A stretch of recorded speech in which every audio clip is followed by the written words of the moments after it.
In a couple of months, we'll be approaching the one-year anniversary of the war in Ukraine, the Russian invasion on Ukraine, and Canadians continue to watch in horror what's unfolding there.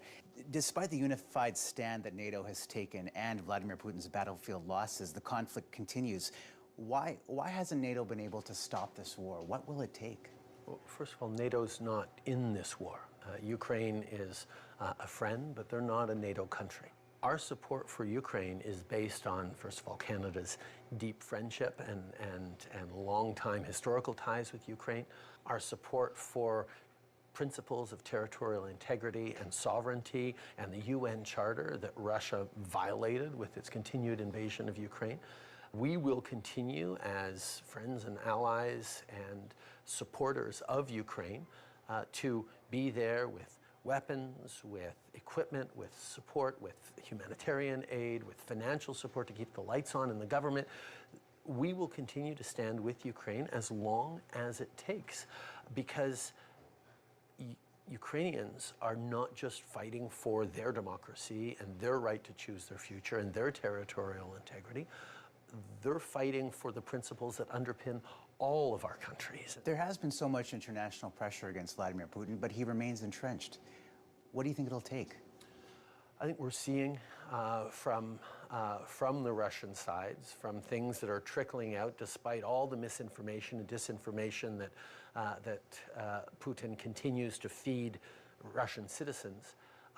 There is a fatigue around the war. There is real concern about the continued mobilization of people from the small villages across Russia, and there is tiring.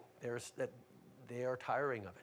Ukraine stands strong. In my conversations, including very recently with Vladimir Zelensky, he's pointed out there is a plan for peace. It is something we are all working for, but it will be not on Russian terms, it'll be on Ukrainian terms, because Russia made the terrible miscalculation of thinking they could invade a peaceful neighbor and get away with it. And it's not just important for Ukraine, it's important for the world that we stand up against it. And quite frankly, the way Canadians have responded and the unity around that, purchasing $500 million of sovereignty bonds that we admitted for Canadians to support Ukraine, but also the way we're stepping up around the world to support countries that are more vulnerable to Russia and Russian influence with food, with fuel, with other measures, is bringing the world together, and Canada's playing an important role on that. And Canada has opened its doors to Ukrainians. There are about 130,000 who have arrived in this country. Your government has set a target of 500,000 permanent residents by 2025. The Ukrainians have come in under a temporary resident process, a special process. If those Ukrainians who are here under that temporary process then choose to become permanent residents, what does that do to that 500,000 target? Is this in addition to that previously determined target? Certainly, some of them will choose to stay, but I know from talking with many of them, most of them are looking forward to going home and rejoining their husbands and fathers and communities and rebuilding Ukraine. Canada will absolutely be part of that. If people want to stay, we have, as you mentioned, increased our immigration targets significantly, so there will be room. So is that on top of the 500 if they stay? I don't know that we've exactly determined that yet. We have the targets that we've put forward. We'll see how many Ukrainians choose to stay in Canada. Your government has also set a target of 40,000 Afghans in this country. And At least 40,000, yes. 26,000 have arrived so far. There is a perception that Ukrainians are being welcomed into this country faster than Afghans are. And I say that with the caveat that they're separate streams. But why is it taking so long? I mean, your government has said that it's complicated, but we've spoken to many Afghans who say their biometrics are done, their applications are approved, but they still can't get to Canada.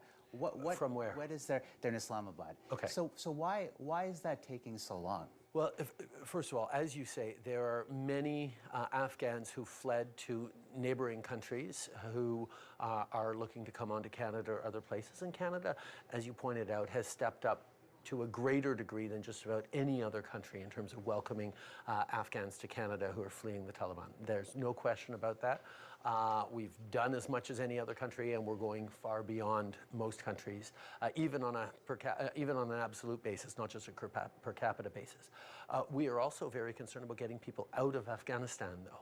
That is a much more difficult situation, because getting them out from under a Taliban government that doesn't want to give them travel documents, that doesn't want to facilitate their departure, will require us to continue to work there. But we're not going to give up on those Afghans who weren't able to escape Afghanistan if we do have a duty of care, of a responsibility to, and we have too many of them. And when that target of 500,000 is met, when that announcement was made by our government, there were a lot of people still waiting for an announcement on housing, a national housing strategy.